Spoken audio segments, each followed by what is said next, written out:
Olá, queridas e queridos! Começando mais um Pitch no Japão, carinhosamente conhecido como Pitchcast, dessa vez trazendo para vocês um papo tão gostoso, com tanta informação bacana, que o tema que eu estava pensando para hoje vai ser dividido em 2 episódios.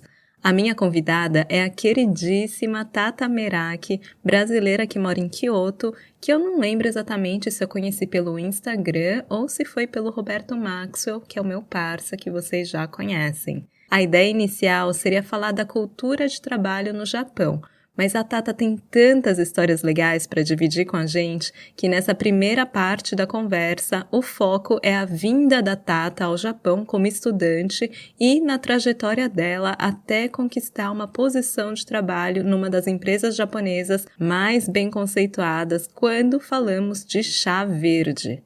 Segue aqui com a gente. Tata, muito obrigada por ter topado esse papo. Eu sei que tem muita coisa bacana, interessante para você dividir com a gente sobre o Japão, sobre o trabalho, sobre a cultura japonesa. E seja muito bem-vinda ao podcast. Muito obrigada. Eu que agradeço pelo convite, por essa oportunidade de poder falar um pouquinho, né, do que eu sei ou do que eu convivo aqui, que eu acho que é muito diferente do que acho que os ouvintes aí estão acostumados.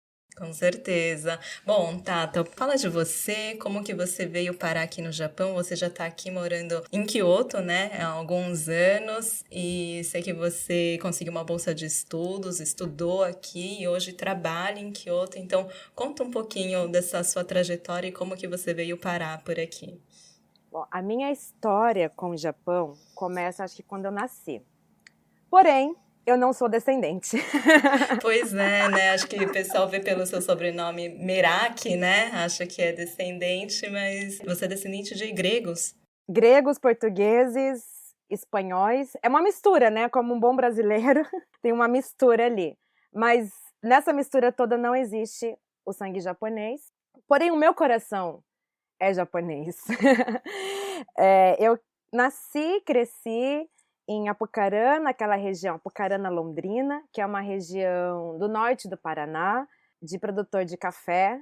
Então, ali, os imigrantes japoneses foram para aquela região e continuaram a vida ali, e então a imigração é muito forte. A maioria dos meus amigos, eu arrisco a dizer que 70% dos meus amigos lá em Londrina, Apucarana, são descendentes de japoneses.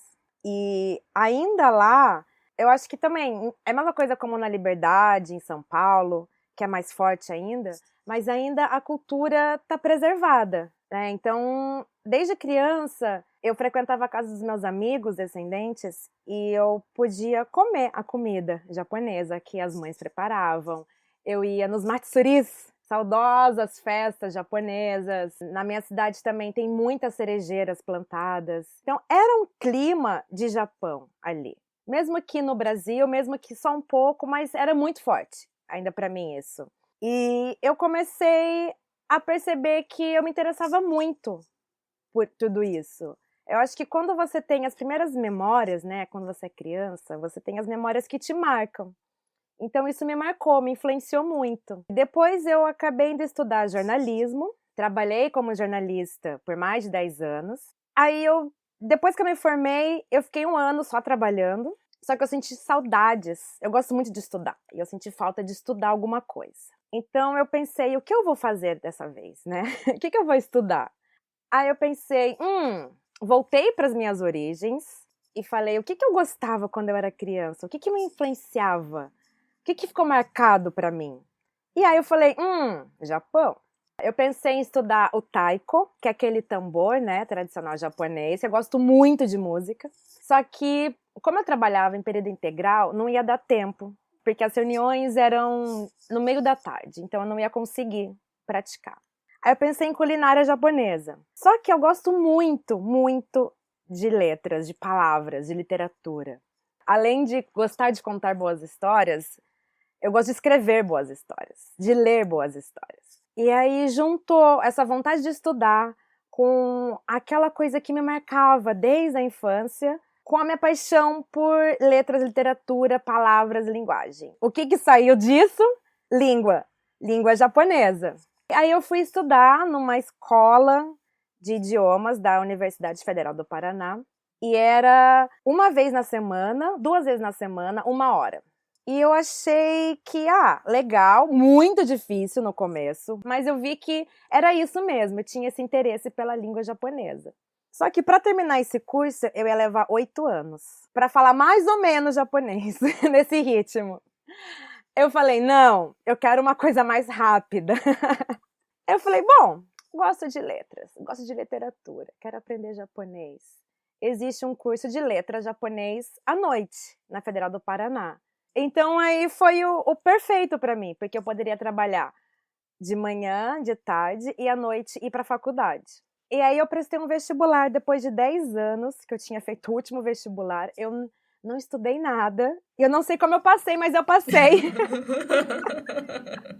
Não era também um curso muito concorrido, mas também não era assim, né? Depois de 10 anos você vai fazer um vestibular e passar. Mas aí eu entrei para o curso e eu vi que era realmente muito difícil, muito, muito, muito. É muito diferente da nossa língua, né? E eu nunca tive, assim, apesar que eu tivesse contato com os meus amigos descendentes, com a comida, com a cultura, ninguém ali falava japonês, a não ser as batianas, as avós deles. Só que ninguém falava japonês comigo e eu nunca aprendi, assim, japonês. E todos os meus colegas de classe, a maioria descendentes ou a maioria já tinha estudado quando era criança. Então eu não conseguia muito acompanhar ali a turma, eu era a pior da classe. Não tinha nem tempo de estudar porque eu trabalhava um monte. E aí surgiu a oportunidade de concorrer a bolsas de estudo para vir estudar no Japão. Coisa que eu não sabia que era possível. Eu não fazia ideia, eu só descobri estando na universidade. E essa era a bolsa Maxt? A primeira que eu tentei, sim. A Maxt eu tentei a primeira vez. Eu e mais 3 colegas meus, a gente tentou essa bolsa. Isso foi em 2014, no meu primeiro ano de letra japonês. A gente chegou a mandar a documentação, fizemos as provas. Apesar que eu não tinha um japonês nada bom, ela não tinha nenhum nível, assim. Ele não... você poderia vir com um japonês muito básico que você iria dar um upgrade, né? Você ia melhorar um pouco seu japonês, ou você poderia vir falar fluente, que você também melhoraria, você conheceria mais sobre o Japão. Então, mesmo assim, eu tentei. A gente foi para a fase do Japão, que você faz as provas aqui, manda a documentação. Só que naquele ano, o Japão, pelo menos ali no Paraná, eles não selecionaram ninguém. Eu fiquei bem chateada, mas eu falei, vida que segue, a gente ainda tem, né? Pelo menos aqui não são 8 anos, aqui são 4. Então eu já consegui reduzir um pouco o tempo. E no ano seguinte, eu estava bem mais tranquila. Eu falei, eu já tinha sido promovida no meu trabalho, eu estava num relacionamento, eu tinha uma casa nova. Eu falei, vou ficar aqui estudando no meu ritmo, no meu tempo. Um dia eu vou pro Japão, eu me formo, um dia eu vou pro Japão. Sem pressa. E surgiu uma outra bolsa. Não era mais a do MEXT, mas era uma bolsa que a Federal do Paraná tem um intercâmbio direto com essa universidade em Tóquio. Aí me falaram, tenta, deu. Mas eu não quero esse ano. Agora eu já consegui um monte de coisa, né? Promoção, um namorado, uma casa, tipo, não sei, acho que agora não é pra ir. Mas aí me insistiram, professores falaram, tenta. Aí eu fui, vou fazer então essa prova pra ver como é a prova. Aí o ano que vem eu estudo pra ir. Então eu fiz a prova em 2015, só pra ver como era. E aí eu achava mesmo que eu ia passar em 2016 para vir para o Japão em 2017. Aí, ok, fiz a prova. Não era nada assim tão absurdo, de difícil, mas eu tinha que estudar um pouco mais, era só uma vaga. Teve a prova escrita e a entrevista em japonês. Tanto que eu cometi uns errinhos ali, foi bem engraçado. Depois a professora me chamou a atenção, foi engraçado que eu tinha falado, né? Pra ver que eu não sabia quase nada mesmo. Eu enganava bem, mas eu não sabia nada. E ok, aí um veterano meu passou. Era uma vaga só, ele passou. Ok. Eu falei, eu sabia que eu não ia passar. Eu tenho coisa pra fazer aqui, depois eu vou. Eu vou estudar e aí eu vou passar nessa prova e eu vou. Quando foi 5 de janeiro de 2016, né, eu fiz a prova no final de 2015. 2016, o coordenador do curso de letra japonês liga no meu celular e eu achando que ele queria falar sobre um curso de kanji, né, ideograma japonês, que a gente estava pensando em fazer juntos. Aí ele falou assim pra mim, então, você pode falar? Eu tava na redação, saí, fui no corredor e ele falou, você ainda quer ir pro Japão? Nessa hora, meu coração respondeu. Meu coração acelerou muito forte, bateu muito forte. E ele falou, sim. Aí ele falou, então, aquela bolsa que você tentou, a gente vai tentar colocar você no lugar do menino que foi aprovado. Deu, como assim? Ah, é que o primeiro colocado, ele desistiu. Ele enviou toda a documentação e quando foi no fim do ano, ele desistiu. Aí eu falei, mas nossa, eram 13 concorrentes. Eu fui tão bem assim pra ficar em segundo? Como assim? Não! Aí ele falou pra mim, não, na verdade você ficou em terceiro. Só que o segundo colocado foi desclassificado. Ah, é? É. Aí eu falei, nossa, então é pra eu ir, né? Dele, a gente vai tentar, porque não é nada garantido, né? Já passou muitos meses da aplicação, de você enviar os documentos, mas vamos tentar para não perder essa bolsa. Resultado que janeiro, fevereiro foi aquela loucura de traduz documento, pega documento, todo mundo estava em férias, eu tive que ir atrás de professor, atrás de universidade, greve de ônibus, então eu tive que percorrer a cidade de bicicleta.